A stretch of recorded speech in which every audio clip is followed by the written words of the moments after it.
Hi everybody, my name is Dennis and welcome back to another album review. Today we're reviewing the debut album from none other than Peppa Pig, entitled My First Album.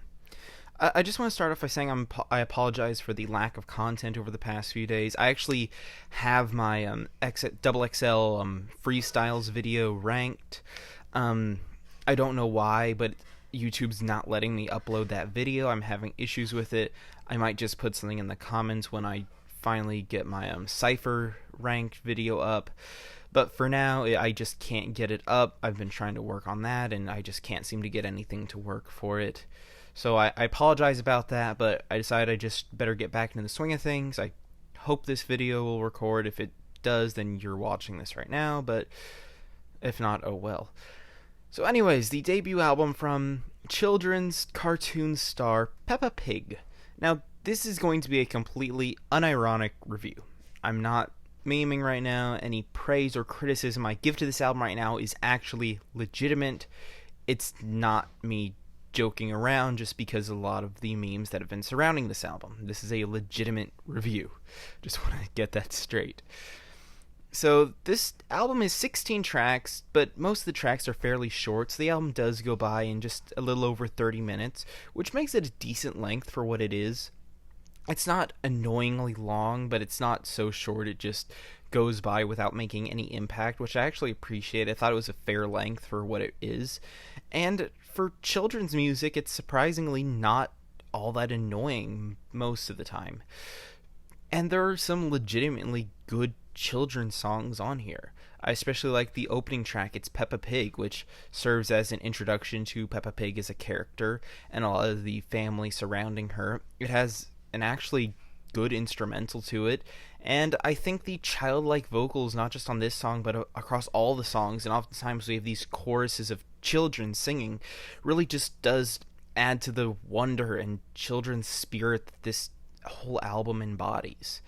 The song Bing Bong Zoo is another really entertaining track. It shows Peppa Pig and many of her classmates going to a zoo, and it really once again just captures the wonder of being a child, and these simple things as seeing animals becomes this magnificent, wonderful learning experience. And this song just captures that feeling in such a unique way that very few other albums are actually able to capture. There were a few more irritating tracks towards the first half of the album. Let's Get Ready was kind of a forgettable one. It just kind of goes over the basics of waking up in the morning, getting dressed and brushing teeth, things along that line. It's kind of just a forgettable, somewhat grating song. It's really not that great, pun not intended. Also, the song Rainbow Rainbow, even though I did like the wondrous, adventurous spirit behind it of observing all the colors of a rainbow, just the instrumentals behind it just didn't impress me at all. And once again, it just kind of had that more annoying spirit than that wondrous, adventurous spirit behind it. So the instrumentals just really didn't support the lyrics on it at all. However, I did really enjoy songs like Expert Daddy Pig. It was a legitimately funny song where we have their Daddy Pig here, and he's saying, well, oh, I can do that. I'm an expert. And, oh, he's an expert at making pizza. And then he's not an expert. He ends up getting the pizza over his face. Oh, I'm an expert at reading maps. And he's not an expert. He ends up getting them all lost. And it's just this simple, fun, entertaining track that I legitimately laughed at. I have to be honest, this was a funny song overall. Because it's so simple in concept, yet it's just so cute and it's so wonderful, and I really just can't help but thoroughly enjoy it from start to finish. It's a really enjoyable track. The song Super Potatoes theme, even though the lyrics aren't anything all that amazing, it's just kind of your typical eat your fruits and vegetables kids kind of a song. I did like the Super Potatoes vocals on here. Actually, I kind of liked the kind of stereotypical cartoon superhero voice he had, and the instrumentals were undeniably catchy on here for as brief as the song is. I did find the Class of Madame Gazelle to probably be one of the most irritating tracks on here. I honestly found the chorus insufferable. It does nothing all that interesting. It doesn't really capture any spirit of being a child. It doesn't really teach any lessons. It just kind of exists for no reason. I didn't care for that song at all. And at this point, we kind of get into this patch of songs that I really just wasn't crazy about. Songs like Festival Fun and Muddy Puddles did accomplish that capturing of the child's spirit, and that it has this unique sense of innocence, wonder, and adventure behind it. But I just found the instrumentals and oftentimes some of the vocals just not to mesh well. It just didn't come across as all that enjoyable, and it is for children. Again, this is for children, so all the instrumentals and vocals on here are very simple and straightforward. There isn't any really depth or density to anything on here, but I do wish that it was just a little less frustrating. And I'd say this album is probably at its worst when it rips off other children's songs. I forgot to mention that about something like Let's Get Ready, or just takes these very traditional songs and just changes the words up. And to me, that just makes it much more unoriginal, much more unpleasant to listen to, and really just not that entertaining. I really did like the more unique and fun and bouncy instrumentals on things like It's Peppa Pig or Super Potatoes theme. And we have the song Holidays, which I think does a great job of capturing the idea of where a child is counting down the days until something like Christmas. Oh my goodness, I can't wait for the holidays to be here.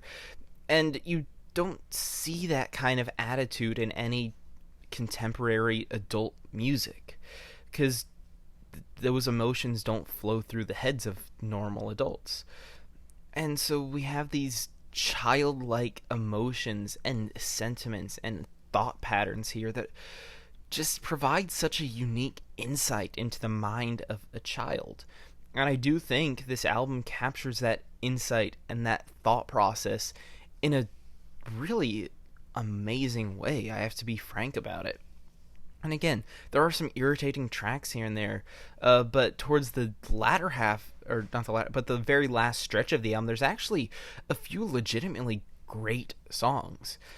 Although the song Traffic isn't that good, I do like how it captures the child's spirit, much like Holidays, but this time making an irritating situation of a traffic jam into a learning experience, pointing out all the different vehicles and what they do, what their purpose is, and just observing and learning. But with these two songs, I just don't find the instrumentals to be enjoyable. Again, it just tends to be more irritating than anything.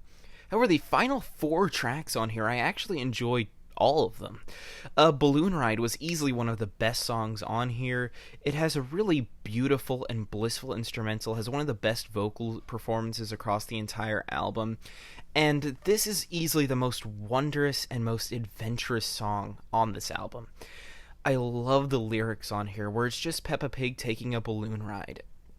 But we have Peppa Pig looking out across this vast spectrum of just everything in her little world, and just being so engrossed by everything around her.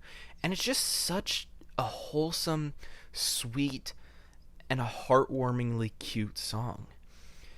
Busy Miss Rabbit shows the children observing this Miss Rabbit who does all sorts of jobs around the town, and they're taking the time to appreciate the work that she does, because even adults today oftentimes fail to appreciate the hard work that so many people put in, especially those who carry 2 or 3 jobs. And this shows these children observing, appreciating, and feeling thankful for the work an adult has put into their town. And I think this not only gives a great message that's really unique, but I think it actually has a really nice sound to it too. I enjoyed this song.